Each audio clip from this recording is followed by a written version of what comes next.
Hello everyone and welcome to my review of the Cintiq Pro 24-inch. Pretty happy with it. I'll just start out by saying that. I think it's pretty awesome.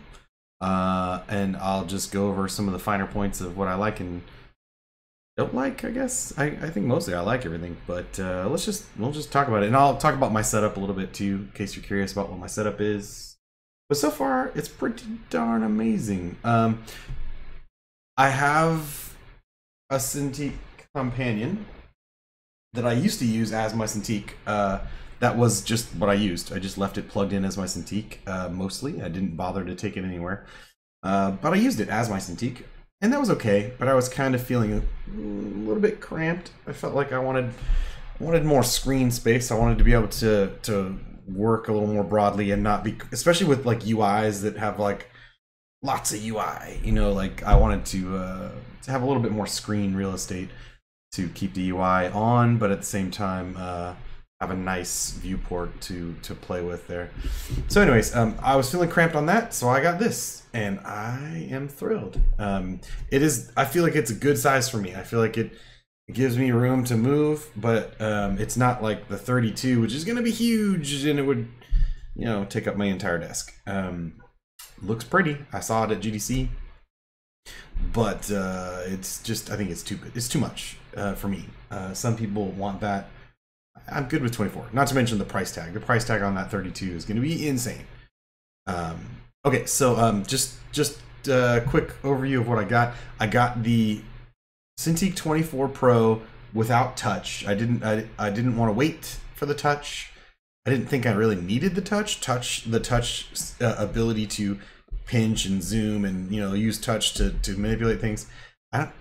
Honestly, usually we have some of those at my work, and it kind of just annoys me because I usually end up doing it by accident, and it just drives me nuts. So I was good with leaving touch off of this. Plus, it saves me $500.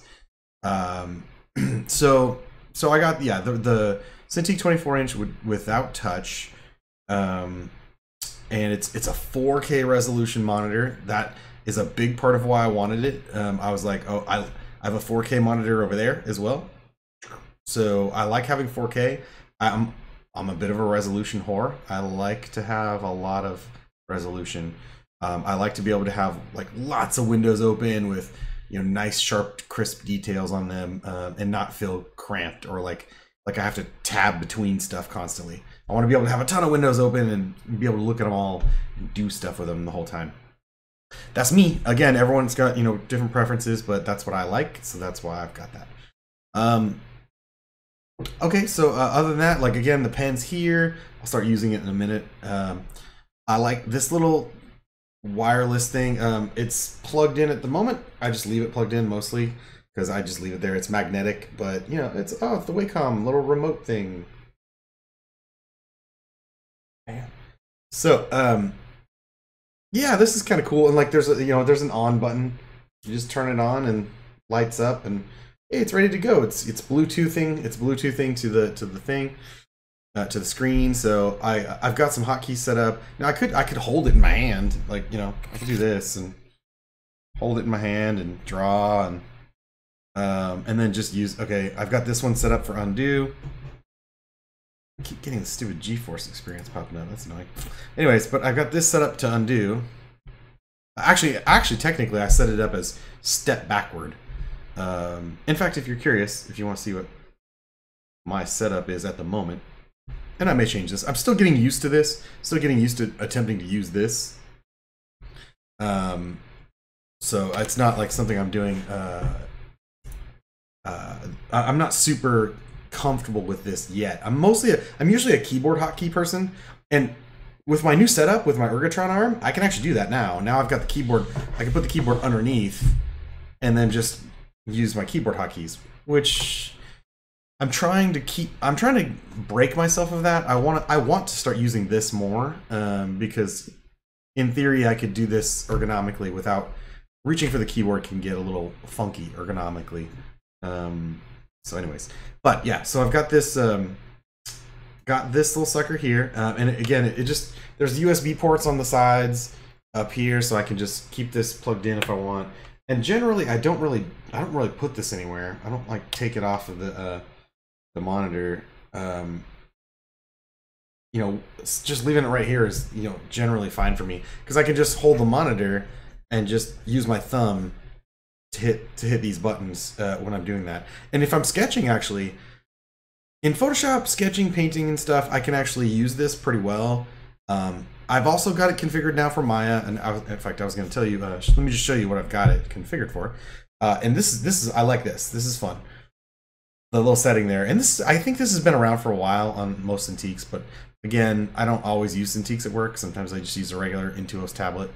But this is touch capable, but I like that I can just hit that, and it brings up the settings for the monitor, for the Cintiq, and for this, you know, for the whole thing.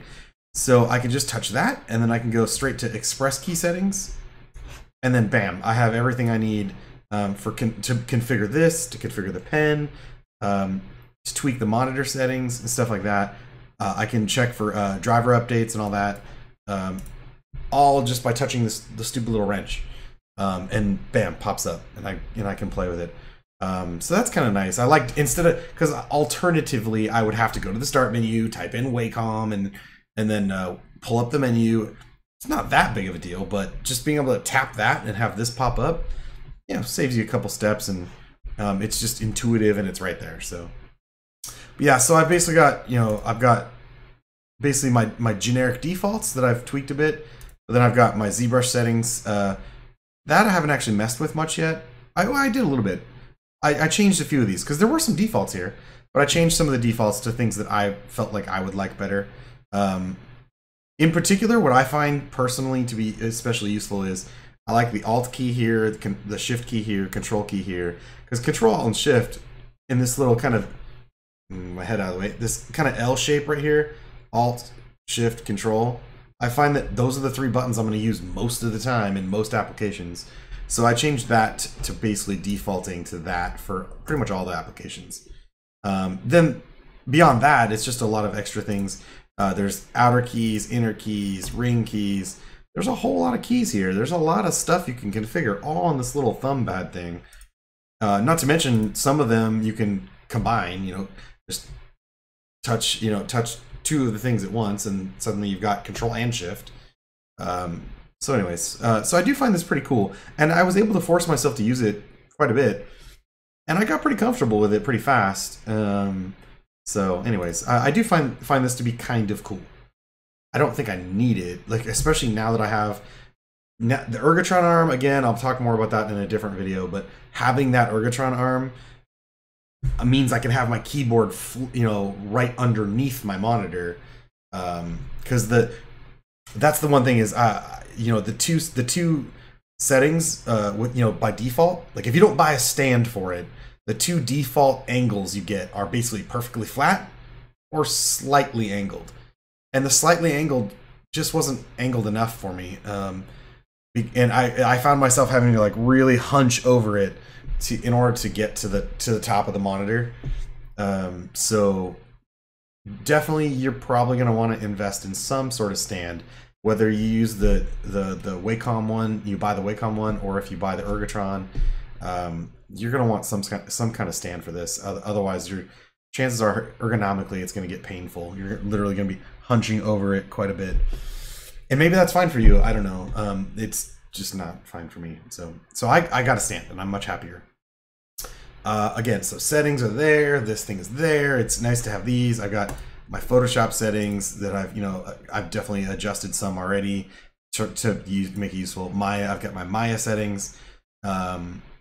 All these, these are all settings that I find particularly useful, where in theory, if I get this set up perfectly, I won't have to reach for my keyboard, and unless I have to, type a file name or something. But in theory, that way I could just literally take my Ergotron arm, pull it into my lap, and just work. I could lean back. And work on my stuff without having to like reach for my keyboard constantly and get awkward wrist positions to do hotkeys. That's the idea. So cool. Anyways, yeah, but as far as the responsiveness, oh, I will say also too, I don't have the engine. You know, they do have now this new engine that they've created. It's basically a PC that slots right back into the back of this, right? I didn't need that. I didn't need that because I have a pretty awesome machine that I just finished building, a brand new machine that's like ridiculous. It's a beast. So I didn't need to put a PC into this. And I personally I wouldn't do that anyways because I think it'd be fine for like an Illustrator or they say that they've got the powerful one. They got the powerful one that they say is better. You know, you could use it for 3D stuff and for VR and whatever. And I don't know. Like, I think at a certain point, if you're a real tech nerd like me, you know, you're gonna want to build your own. And building your own, of course, the PC itself is more modular that way, so you can swap out parts and components. I think generally, if you're not comfortable building your own PCs, then that is pretty cool. That is cool. You could just drop a PC right into it. But if you're comfortable building PCs, I would just say I wouldn't buy this. The engine, the monitor I love. The engine is kind of like meh. I don't need it. And also the engine, of course, would make the Cintiq monitor more heavy, and then I would have to buy a fancier Ergotron arm to be able to hold it up. Yeah. So just things to consider. These are the options and things that I kind of weighed mentally before I bought this. Okay, so yeah, so drawing. I mean, I could let's just do this. Get rid of all that. Yeah, so like I'll just do a little sketching for a second, just have some fun and talk about how I feel about this. It's definitely very responsive. Again, the responsiveness level, like part of that will depend on your PC. You know, like do you have an awesome video card? Do you have what's your machine's capabilities? But there's also the Cintiq itself. You know, there's the responsiveness for the display and for the just the general latency that the display can handle. And so far, I've had a great experience. I feel like it feels good. It feels good to draw. It feels good to ZBrush. It feels good to do Maya. I feel like everything sort of works and doesn't have any issues that I can see yet. Oh, I will say there was one. I was looking for YouTube reviews on this monitor and trying to see what people think of it before I bought it. I didn't really see much out there, which is part of the reason that I'm making this. I did see one video that somebody was sort of complaining about the fan noise. If when it starts to heat up a bit, it starts to make some fan noise, like similar to a laptop fan or something. And and I'm like, yeah, I have heard that a couple times. It doesn't happen all the time. It's just when it starts to heat up a bit. I have heard that a couple times, but I don't know. It doesn't really bother me. It's not like super loud. It doesn't particularly bother me a lot. That's me. I guess some people are a lot more sensitive. I mean, it is kind of a frustration, at least if you're recording video or live streaming or something like that. Then of course, every little bit of noise can start to really frustrate. Yeah, I don't want to mess with this right now, but yeah. But I think that is something to consider. It does happen occasionally when you really start to be working on this for a while. It may heat up a little. Also, the ambient temperature in your room, if it's warm in your apartment or your room or whatever, then that could of course be a factor. Yeah, but generally, I'm really liking this.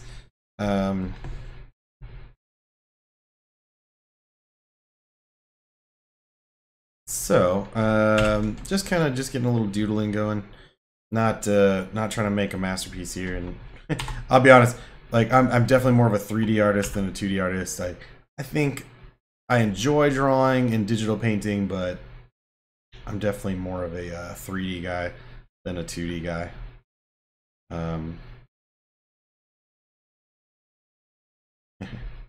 Anyways. So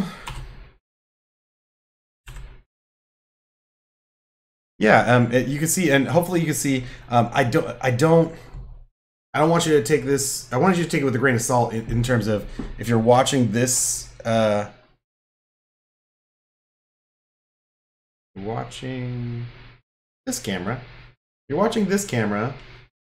You know what you see there, and then if you're looking at my screen, the actual Cintiq display that I'm showing here, take it with a grain of salt about the latency on that, because you have to remember my camera has latency, and then this camera has latency, and then the screen, it's also recording. It's recording two cameras and a screen capture at the same time. So I don't know if it's going to introduce any latency in that regard. Like you can see, if I, as I move my hand, is there latency? I don't know. It's kind of hard. It's kind of, you'd have to be pretty nitpicky to sort of look at that. But anyways, okay, so just do more doodles. So just you see just how it feels in Photoshop. Does it feel good? I think it feels great. I'm not using a crazy brush. I'm using literally a brush I got from Shadi Safadi.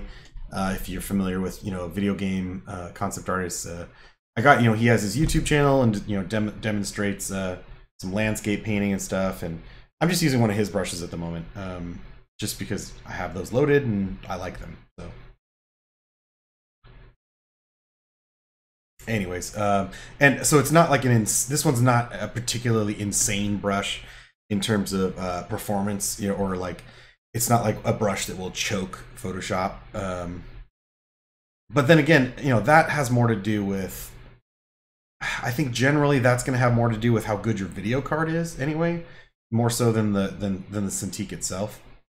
Because really my video card's what's really pushing the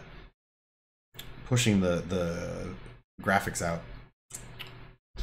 That's what's rendering as I draw. So I don't really think the Cintiq has anything to do with that. But yeah, I do feel like this is a really nice experience drawing in Photoshop with this. Definitely been quite a pleasure so far. And again, I haven't had it very long yet. It's not like I've had it for forever. And I may discover some, maybe I will discover some issues that frustrate me. But so far I haven't really had any problems with it. And I'm really happy with the experience.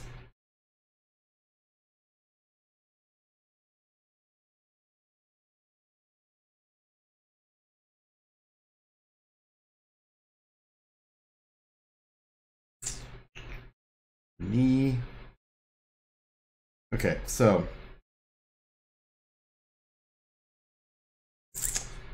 good to go.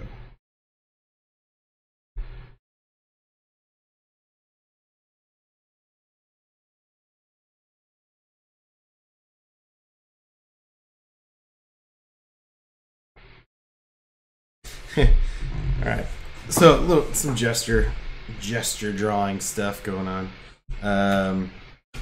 Anyways, and I'll get a little bit larger brush size real quick. Let me just crank up my brush size just so you can see a pretty large brush going into effect here. So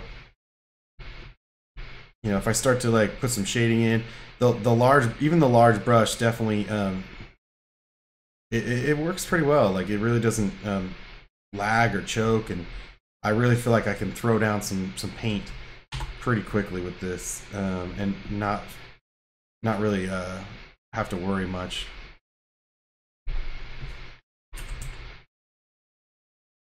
So yeah, I'm happy with it. So again, that's Photoshop. I just wanted to kind of doodle in Photoshop for a minute, and you guys get a sense for how it feels to draw and doodle it. Oh, I just realized. Sorry, just noticed that this drawing was just hidden, but whatever. I wasn't really paying attention to the monitor. My bad.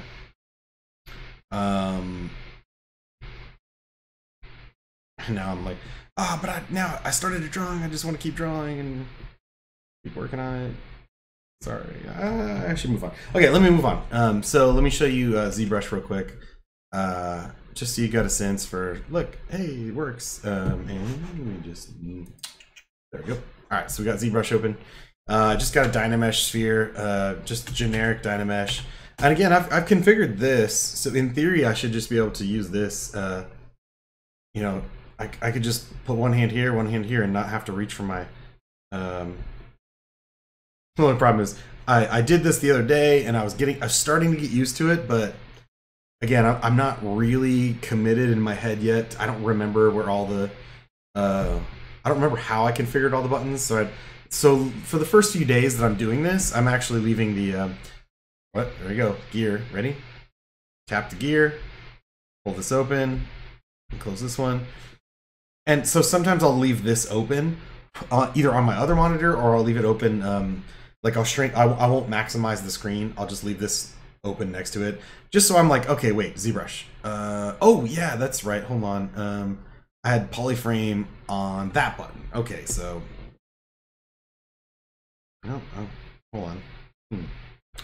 Okay, well, I don't know. Oh, I know why. So that is one thing. Okay, that is a frustration. If you don't use this for a while, this little remote, you don't use it for a little while, it automatically turns itself off to save battery. Okay, but if it's plugged in, why does it have to turn off to save battery if it's still plugged in? I would like to at least have the option, and maybe there is an option, I don't know. I would like to at least have the option to say, hey, look, if it's plugged in, don't auto turn it off. Leave it turned on. If I unplug it and it's on battery power, sure, go ahead and time it out and let it turn off. But if it's plugged in, just leave it on. Okay, so that's just one thing. So yeah, here we go. So yeah, I have, you know, my polyframe set to toggle on this button. There you go, this button, and like, you know, my Alt key is here. You know, again, Control key on a, you know, masking. Oh, that was Shift. So that's Shift. Yeah, Control is here. Anyways, but yeah, so I was kind of playing around, and I was starting to get used to it. I also, there we go. But yeah, like I said, I'm definitely sort of not committed. I haven't really gotten my brain reprogrammed to use that yet. So I'll just use the keyboard for the moment, so I don't get really frustrated with myself yet. Okay, so bam, Dynamesh. Just start doodling.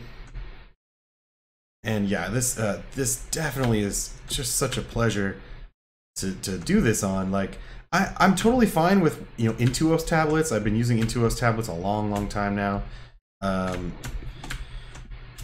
But, you know, there is something fun about the tactile feel of, you know, being able to touch the screen and feel like you're sort of touching the model. So it is obviously quite expensive for that pleasure. You know, these are not cheap devices, but if this is your industry, like if you're committed to being a professional artist, you know, it's kind of like an investment in your career. So I would say it's kind of worth it. Let's use damn standard.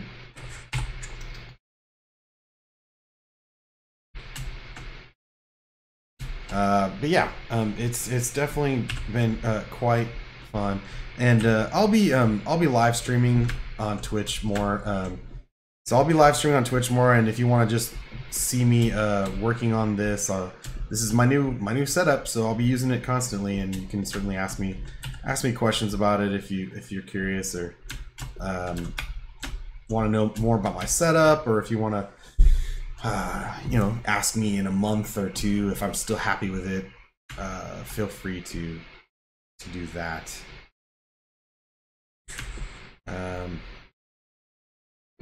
Yeah, so you know, you can do some crazy fun stuff. Again, ZBrush is not exactly new, and if you're watching this, I don't know. If you found me randomly, who knows? I don't know what you do. But chances are, if you know me, you're watching this because you know me, and you probably know ZBrush already. So it's not like you're gonna learn anything about ZBrush from me. But who knows? Maybe so. So, and this is again, this is not really a ZBrush review. This is a Cintiq review. But yeah, definitely doing artwork on this device is quite nice. Oh, I should also mention too that just you know, one of the other things I was really glad to see and hear when I was doing my research on this is that the fact that this monitor has such good color and good I mean, it's 4K resolution, but it's also like billions of colors and like vibrant, and it's like it's very clear. And so if you're doing color work, then you feel pretty confident that you could do some, you know, color design, color work, and feel good about the fact that this is probably displaying it quite accurately and quite well. So that is also reassuring. So it's basically, and I think somebody, at least one person I think on a YouTube video that I watched said the same thing, is it's a good monitor in general. Like, it's a beautiful monitor. The screen, the resolution, the colors, it's a beautiful monitor in general, regardless of the being able to use it as a Cintiq and draw on it. So that's valuable. I think that's worth knowing. And definitely, you know, as a photographer and you know, somebody who does a lot of, you know, image processing, that is again super valuable. Being able to Photoshop and feel confident that you could Photoshop and get accurate colors and process your images nicely. Again, super valuable.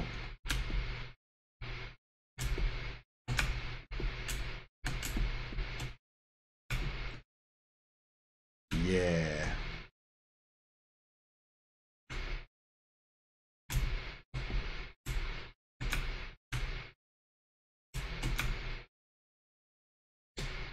Doodle. Okay, I don't want to burn too much time. This is, again, mostly a review, and of course you can always skip around. You don't have to watch every minute of this. Hopefully you're learning some stuff and you feel like you're getting some questions answered that you in case you wanted to know about this particular Cintiq or Cintiqs in general. Let's see, what else? So yeah, I don't have the engine. I love this, putting this here. There's a couple other buttons up here too, but I haven't really messed with those much. This one opens up a virtual keyboard, but I got a keyboard right here. I'm not gonna use that. This is useful, but I would like the ability to keep it from timing out, so that because half the time I reach for it and I'm like, what's going on? Why aren't my buttons working? And then I'm like, oh, it turned itself off. Oh, that's annoying. I do think it's a beautiful device, and like, I like how clean it feels. It's like very, you know, screen's very flush, and you know, it's like there's no separation here. Like, it's all a flat, nice, clean surface where I feel like I can grip it and hold it and draw on it, and I feel good about that. What else? I think I probably should have taken notes. Probably should have taken notes to write down like things I should think about. But yeah, I'm really impressed. Again, I like that these USB ports are here because I can charge this and leave it it's magnetic. I just leave it on there. I've got my mouse is a wireless mouse, so I've just got that plugged in right here. If I wanted to, I actually had that camera plugged into one of the USBs, and it was working fine there. Oh, that's what I was gonna say. So DisplayPort, that's what I'm hooking it up. It has a few different ways to hook it to the computer as far as getting the display information. There's USB-C, DisplayPort, HDMI. I think that's it. I personally am using DisplayPort. I don't have USB-C on my video card. I do have USB-C on my motherboard, but I wanted to make sure I'm using my video card, which is really expensive. So I wanted to, get the, tap into the benefit of that. In theory, USB-C could be really cool because it would just be one cable. I could just do one cable, and I think that would be super cool if I could do that. But anyways, with my current setup, it just made sense to, I have one power cable going to the my power brick, and then I have my DisplayPort cable going to my video card, and then I have there's one USB cable to provide all the USB functionality and the Cintiq, the ability to draw and so forth, that functionality. So 3 cables. I've got 3 cables, and again, I'll show you my Ergotron in the next video, and show you how that's really convenient. And I routed the cables, and it looks pretty cool. Okay, that's it for this video, I guess. I personally, I'm really enjoying this Cintiq. If you want more of a technical review, I would say there's other reviewers out there that have done. They've talked about the specs. They've talked about latency. They've talked about all kinds of stuff. If you want more of a technical feel, I think this video is more for me to just talk about my impressions and whether I like it or not. Now, again, I've never owned another Cintiq other than the companion that I have right there, which was okay. But I have worked on a lot of them at work. I've worked on a bunch of different ones too, different sizes, different models, and I've always kind of felt like, yeah, they're okay, but this one I really like.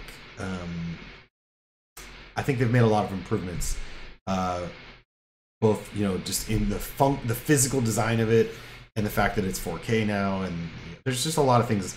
To me, this was the time to invest in this Cintiq. It had enough of what I wanted. Enough things that I wanted and wanted to be able to do to make it worth investing now.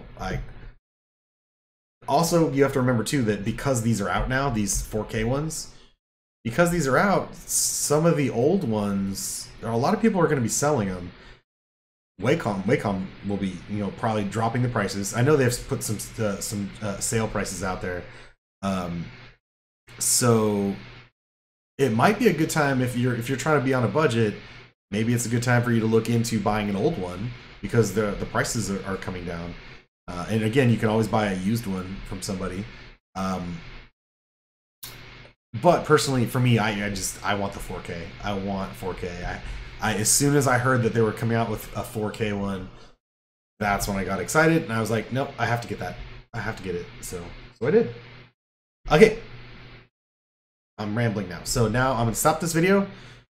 Hopefully you learned something. You got my impression about this, and then I will make a new video to explain the Ergotron arm because that's really cool too, and it makes this way better. Makes it way easier to use. Okay, so moving on to the next video. See you there.